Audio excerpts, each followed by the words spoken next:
Hello મિત્રો, આજે આપણે 12જી વિજ્ઞાન પ્રકરણ નંબર 7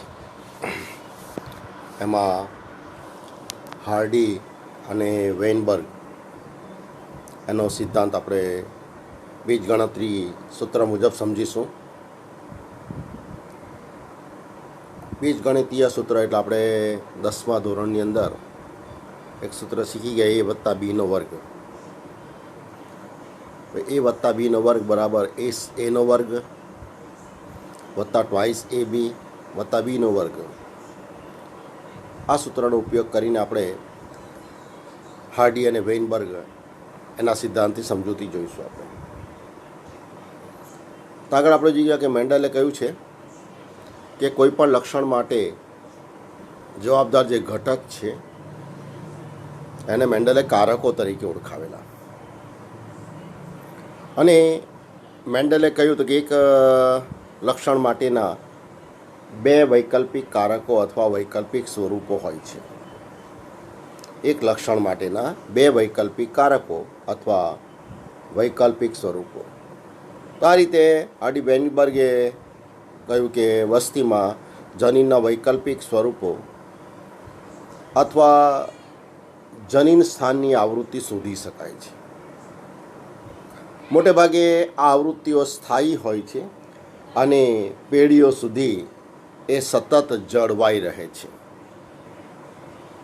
જ્યાં સુધી આંતરપ્રજનન ન થાય, વસ્તી સ્થાનાંતર ન થાય ત્યાં સુધી મોટે ભાગે આ આવૃત્તિઓ સ્થાયી હોય છે અને પેઢીઓ સુધી સતત જળવાઈ રહે છે.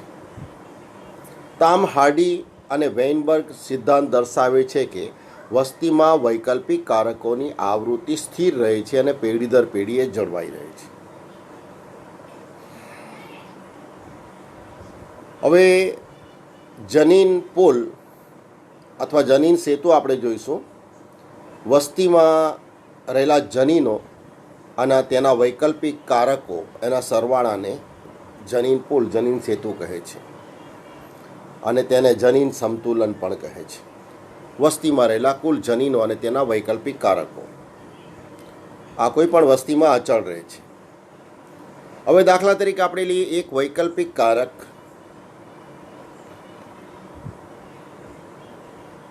એક લક્ષણ માટેના બે વૈકલ્પિક કારકો છે અને આ વૈકલ્પિક કારકોની આવૃત્તિનો જે સરવાળો આપણે કરીએ એને 1 ગણીએ અને વ્યક્તિગત જે આવૃત્તિઓ છે એને આપણે પી અને ક્યુ નામ આપીએ.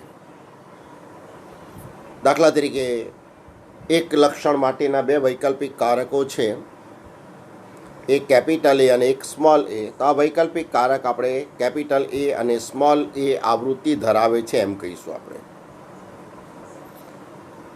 તો એનો અર્થ એવો થાય કે વસ્તીમાં આ વૈકલ્પિક કારકો એનો સરવાળો 1 થાય છે. દાખલા તરીકે આપણે જોઈએ પી બરાબર આપણે લઈએ કેપિટલ એ અને ક્યુ બરાબર આપણે લઈએ સ્મોલ એ. તો આ કેપિટલ એ અને સ્મોલ એ વૈકલ્પિક કારકો છે. હવે કોઈ પણ એક કારકની આવૃત્તિ દાખલા તરીકે જાણતા હોઈએ આપણે, તો અહીં આપણે લઈએ કે P plus Q is equal to 1 અને આ આવૃત્તિ અચળ હોય છે. હવે દાખલા તરીકે પીની આવૃત્તિ જાણીએ છીએ 0.7. પીની આવૃત્તિ છે 0.7. તો એના પરથી ક્યુની આવૃત્તિ આપણે કેવી રીતે શોધી શકીએ? તો પીની આવૃત્તિ છે 0.7 plus Q is equal to 1. બરાબર છે. તેથી ક્યુની આવૃત્તિ કેટલી થશે? ક્યુની આવૃત્તિ બરાબર 1 માઇનસ 0.7 બરાબર 0.3. તો આ રીતે પીની આવૃત્તિ થશે 0.7 અને ક્યુની આવૃત્તિ થશે 0.3. હવે આપણે પેલા સૂત્ર મુજબ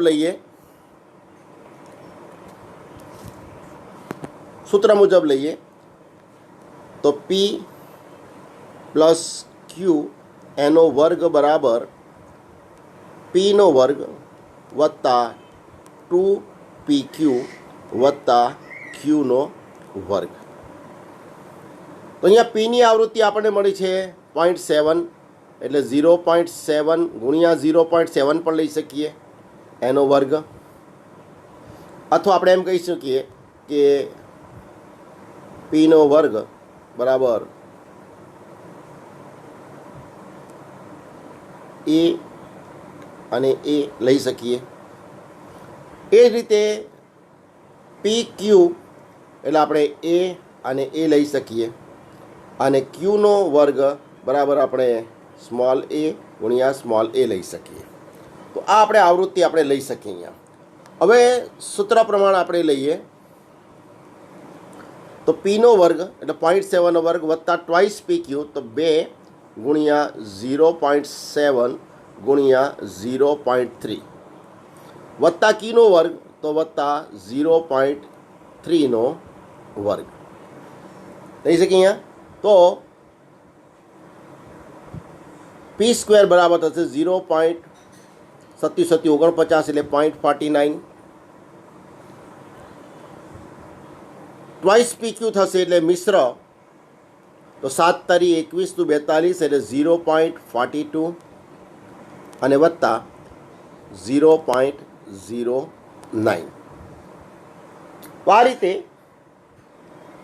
પી ગુણ્યા પી બરાબર 0.49 છે, એટલે પીની આવૃત્તિ થશે 0.7, ક્યુની આવૃત્તિ 0.3 થશે અને મિશ્ર આવૃત્તિ 0.42. એટલે સમયુગ્મી વસ્તી સમયુગ્મી જનીનોનું પ્રમાણ આવશે 49%, સમયુગ્મી જનીનોનું પ્રમાણ આવશે 49%, જેમાં આપણે લઈશું એ અને એ સમયુગ્મી છે. વિસમયુગ્મી લઈએ આપણે એ અને એ, તો એની વસ્તી થશે 42%, અને સમયુગ્મી પ્રચ્છન્ન આપણે લઈશું સ્મોલ એ, તો એની વસ્તી થશે 9%. તો આ રીતે એ વસ્તીની અંદર કયા વૈકલ્પિક કારકો એનું પ્રમાણ કેટલું છે આ સૂત્રની મદદથી આપણે સરળતાથી જાણી શકીએ છીએ અહીંયા. તો અહીંયા આપણે જોઈ શકીએ કે બધા જ વૈકલ્પિક કારકોની આવૃત્તિ એનો સરવાળો આપણે 1 લઈએ, વ્યક્તિગત આવૃત્તિને પી અને ક્યુ નામ આપીએ. પી બરાબર કેપિટલ એ છે અને ક્યુ બરાબર સ્મોલ એ આવૃત્તિ છે. વસ્તીમાં એ વ્યક્તિગત સજીવોની આવૃત્તિ પીનો વર્ગ છે, જે આપણે જોઈ ગયા. એ રીતે વિષમ યુગ્મીની પી ક્યુ એટલે કેપિટલ એ સ્મોલ એ છે, અને ક્યુ બરાબર આપણે જોઈ ગયા સ્મોલ એ. તો આ સૂત્ર બનશે પી સ્ક્વેર પ્લસ ટ્વાઇસ પી ક્યુ પ્લસ ક્યુ સ્ક્વેર બરાબર 1. તો આ રીતે કોઈ પણ વસ્તીમાં આ સૂત્રની મદદથી એની આવૃત્તિ માપવામાં આવે તો લગભગ અચળ રહે છે. પણ જ્યારે માપવામાં આવતી આવૃત્તિ અપેક્ષિત કિંમતથી અલગ હોય, કોઈ વસ્તીમાં માપવામાં આવેલી આવૃત્તિ એની અપેક્ષિત કિંમતથી અલગ હોય તો તે ઉદ્વિકાસીય ફેરફારની વ્યાપકતા દર્શાવે છે. બરાબર છે.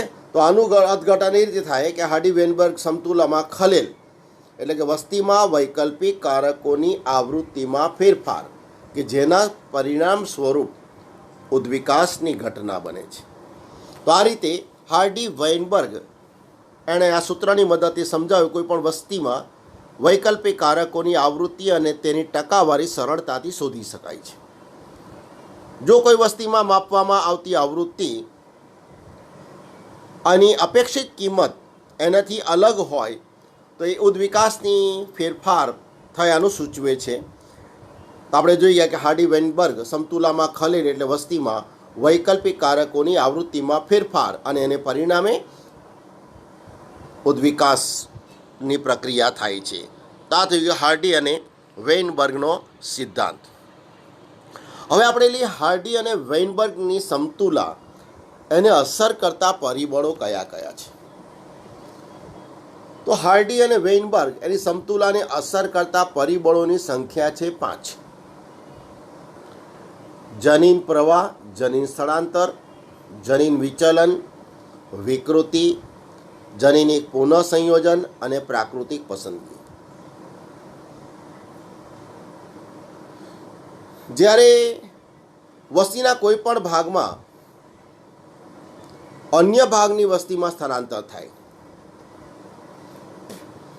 એક વસ્તીના સજીવો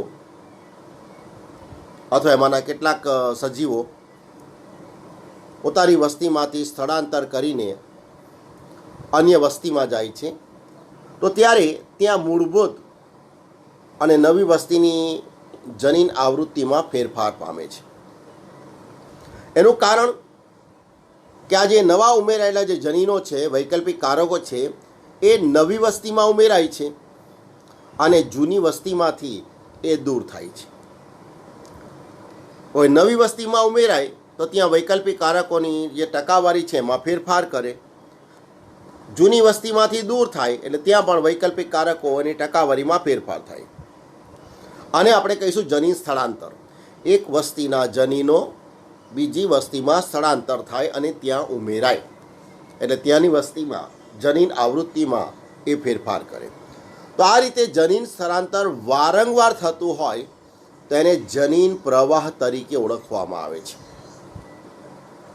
અને સમાન ફેરફારો જો તક દ્વારા થતા હોય તો એને જનીન વિચલન તરીકે ઓળખવામાં આવે છે. આ રીતે કેટલીક વખત એવું બને કે વસ્તીના વૈકલ્પિક કારકોની આવૃત્તિમાં મોટો ફેરફાર થાય, વધારે પડતા સજીવોનું સ્થળાંતર થાય, મોટો ફેરફાર થાય. એને કારણે મૂળભૂત જાતિના લક્ષણો એમાં ફેરફાર થાય અને ભિન્ન જાતિ તરીકે વર્તે છે. તો આ જે મૂળભૂત વિચલિત વસ્તી સ્થાપક બને છે અને સ્થાપક અસર કહેવાય છે. મૂળભૂત વિચલિત વસ્તી સ્થાપક બને છે અને સ્થાપક અસર તરીકે ઓળખવામાં આવે છે.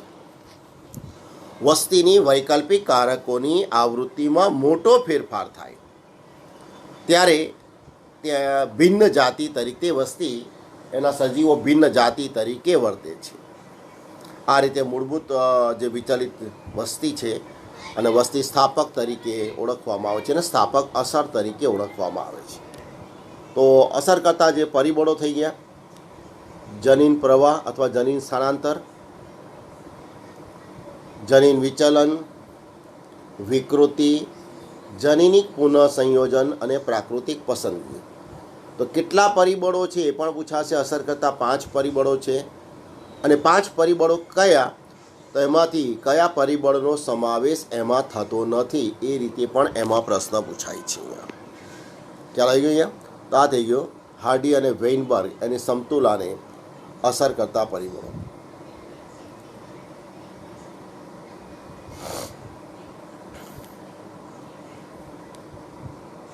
Thank you all.